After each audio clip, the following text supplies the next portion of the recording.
নানা রকম চেষ্টা হবে, কিন্তু আমি বিশ্বাস করি আগামী ফেব্রুয়ারিতে জাতীয় নির্বাচন হবে।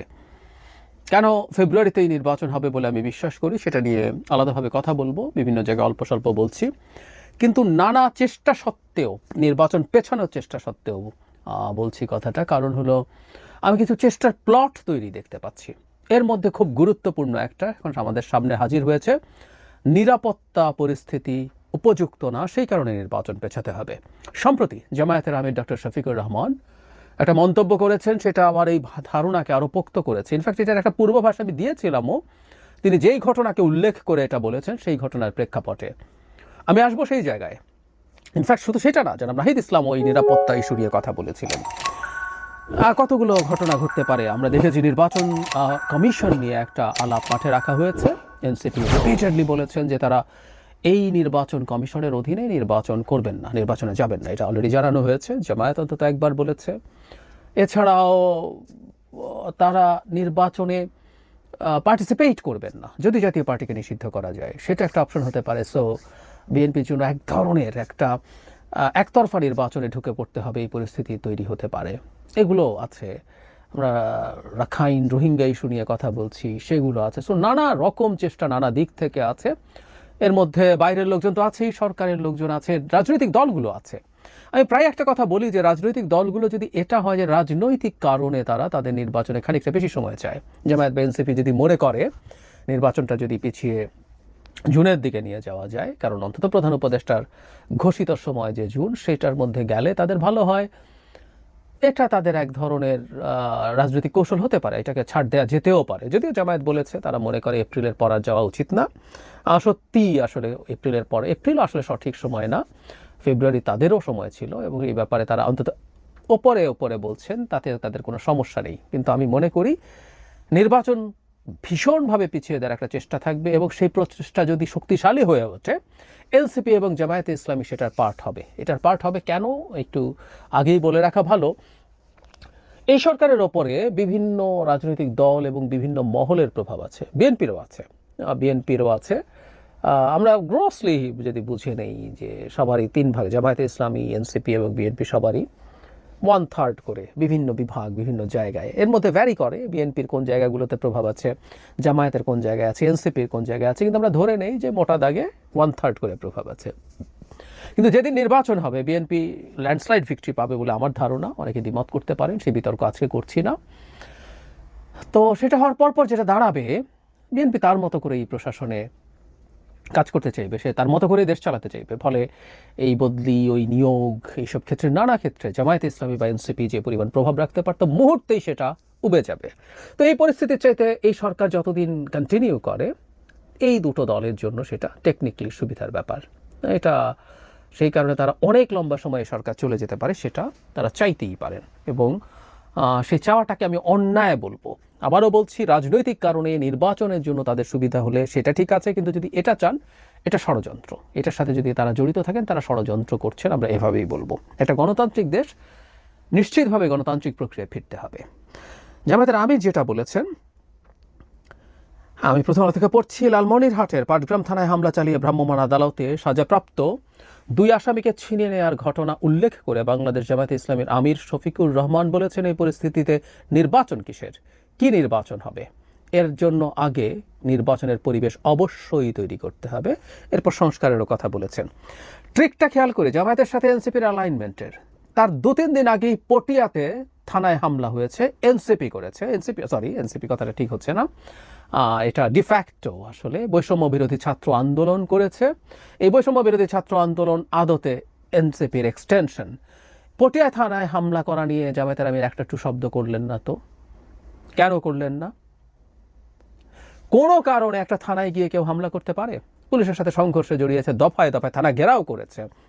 এবং আমি বলেছি, পুলিশের ডিসপ্রপোর্শনেট বল প্রয়োগ করেছে কিনা সে আলোচনা কেউ করতে পারেন, কিন্তু পুলিশ ওই সময় সঠিক সিদ্ধান্ত নিয়েছিল যে ছাত্রলীগের যাকে ধরে নিয়ে গেছে, বৈষম্য বিরোধীরা ডিসাইড করবে কাকে ধরতে হবে কাকে ধরতে হবে না।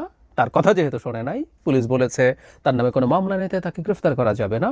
তারপরে তুল কালাম ঘটলো। জামায়াতের আমির তো এনসিপিকে নিয়ে একটু শব্দ করলেন না। আবারও বলছি, বৈষম্য বিরোধী মানে আসলে ডিফ্যাক্টো এনসিপি, যেহেতু তাদের সাথে একইভাবে কথা বলেন, তারা দুজনেই নির্বাচন কমিশন নিয়ে অনাস্থা জানাচ্ছেন, তারা দুজনেই স্থানীয় সরকার নির্বাচন আগে চান। আমি এটা নিয়ে আলাদা ভিডিও করে আপনাদের বলেছি যে এটা আসলে স্রেফ আমাদের যতটুকু রিকভারি হয়েছে আইন শৃঙ্খলা রক্ষাকারী বাহিনীর, সেটাকেও ধ্বংস করে ফেলে জাতীয় নির্বাচনকে পণ্ড করার জন্যই এই আলাপ, কিন্তু একই সাথে অ্যালাইন্ড। পাটগ্রামের ঘটনাটা নিশ্চয়ই ভয়াবহ আমি মনে করি, এবং আমি বলেছি এটা বিএনপির দিক থেকে ভয়ঙ্কর স্টুপিডিটি হয়েছে, কারণ এগুলো অস্ত্র তুলে দেওয়া হয়, ওনারা বসে আছেন। আমি সেই ভিডিওতে জানিয়েছিলাম, আবার একটু বলি, সেটা হচ্ছে জনাব নাহিদ ইসলাম রয়টার্সে সাথে সাক্ষাৎকারে ডিসেম্বরের নির্বাচন প্রসঙ্গে বলেছিলেন যে আইন শৃঙ্খলার অবস্থা ডিসেম্বরের নির্বাচনের উপযোগী না। এএফপিকেও একই কথা বলেছেন। সেই জায়গায় ফেব্রুয়ারির মাঝামাঝি মানে 1.5 মাস, এই 1.5 মাসের মধ্যে তারা আবারও বলতে পারেন হয় না, এই নির্বাচন কিভাবে হবে? পুলিশ নিজের থানা সামলাতে পারে না, পুলিশ কিভাবে গিয়ে নির্বাচনের নিরাপত্তা নিশ্চিত করবে? আমি ধারণা করি থানা কেন্দ্রিক এই ধরনের আক্রমণ হামলা আরও হবে, মব তৈরি হবে, এবং সেটা দিয়েই এটা প্রমাণ করার চেষ্টা হবে। এখন আমি সমস্যা যেটা দেখছি সেটা হলো সরকারের দিক থেকে। সরকার কি আসলে আন্তরিক যে এগুলো থেকে রিকভারি করার? পাটগ্রামের ঘটনার পর কয়েকজনকে গ্রেফতারের একটা খবর আমি দেখেছি, দ্যাটস গুড। বিএনপি হোক আর যেই হোক, এটা অত্যন্ত গর্হিত কাজ হয়েছে। রাষ্ট্রকে আঘাত করা, পুলিশের থানায় আঘাত করা, হামলা করা মানে রাষ্ট্রকে আঘাত করা, সেখানে তারা ব্যবস্থা নিচ্ছেন, ফাইন। কিন্তু আমি যদি প্রশ্ন করি, পটিয়ায় যা ঘটেছে, বৈষম্য বিরোধীরা যা করেছেন, এর মামলা হওয়া উচিত ছিল, এর সাথে দায়ীদের বিরুদ্ধে গ্রেফতার হওয়া, তাদেরকে গ্রেফতার করা দরকার ছিল। আমি সার্চ করে দেখলাম পটিয়ার ঘটনায় কোনো ছাত্রকে গ্রেফতার করা হয়নি। ওখানে যারা গিয়েছিলেন তারা যারা পুলিশের সাথে সংঘর্ষ তৈরি করেছিলেন, কাউকে গ্রেফতার হয়নি বলে আমি দেখেছি, অর্থাৎ আমি কোনো খবর পাইনি। আমি আপনাদের কাছে আহ্বান জানাচ্ছি, কারো যদি চোখে ধরে কোনো খবর পড়ে থাকে আমাকে কমেন্টে সেটা দিয়ে রাখবেন, আমি কমেন্ট পড়ি, ওটা আমার যাতে চোখে পড়ে আমি দেখে দিই। উল্টো যিনি থানার ইনচার্জ ছিলেন, ওসি, তাকে প্রত্যাহার করা হয়েছে। তাহলে সরকার কি আন্তরিক এই থানাকে হামলা করা নিয়ে যা ঘটেছে সেটার ব্যাপারে? উত্তর হচ্ছে না। সরকার বা সরকারের একটা অংশ চাইছে নির্বাচন পেছাতে, এবং এটা চেষ্টা ফেব্রুয়ারি পর্যন্ত চলবে। যদিও আমি মনে করি এটা শেষ পর্যন্ত ব্যর্থ হবে, কিন্তু দেশে তো অস্থিরতা তৈরি হবে। সুতরাং পটিয়াতে কেন এই কাজটা করা হলো না, আমরা এই প্রশ্ন করতে চাই। বৈষম্য বিরোধীরা বলে, বহুদিন বলছি যে এই সরকার এই যে এনসিপি এবং তার যে লেজ যারা আছে তাদের প্রতি যে এই ধরনের অ্যাফিলিয়েশন দেখাচ্ছে, এই ধরনের অ্যালাইনমেন্ট দেখাচ্ছে, এটা অত্যন্ত অত্যন্ত প্রবলেম্যাটিক ব্যাপার। কিন্তু তারা এটা করছেন, তারা এটা করেই যাচ্ছেন।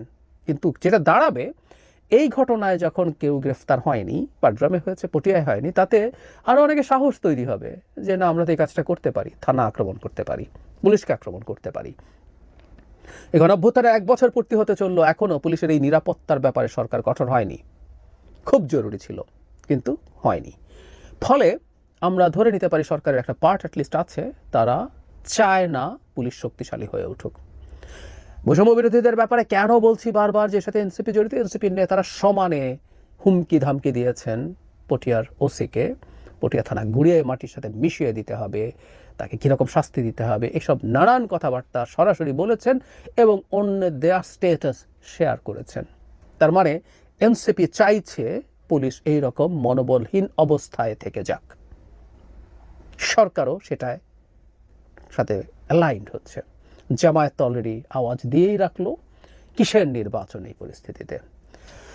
আমরা আশা করি এই প্লটগুলো আমরা বুঝতে পারছি, এই প্লটগুলো বলে রাখছি। সম্ভাবনা যদি কমও থাকে, এটা এত হাই স্টেক গেম, আমাদের জাতির জন্য এই স্টেক এত হাই, এটার কোনো কিছুর ন্যূনতম কোনো রকম কোনো সন্দেহ যদি থেকে থাকে, সেটা নিয়ে আমাদের শোরগোল করতে হবে।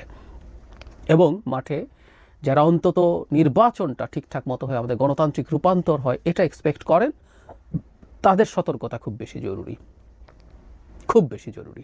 এবং জামায়াতের দিক থেকে আমরা, জামায়াতের কাছ থেকে আমরা এই জবাব চাই, কেন পাটগ্রামের ঘটনাকে তারা ইন্ডিকেট করেন নির্বাচনের পরিবেশ নেই বলে, এবং খুবই নিন্দনীয়, কোনো সন্দেহ নেই, এবং এটা দেখাতেই পারেন তিনি কেন তিনি পটিয়াকে এড়িয়ে যান।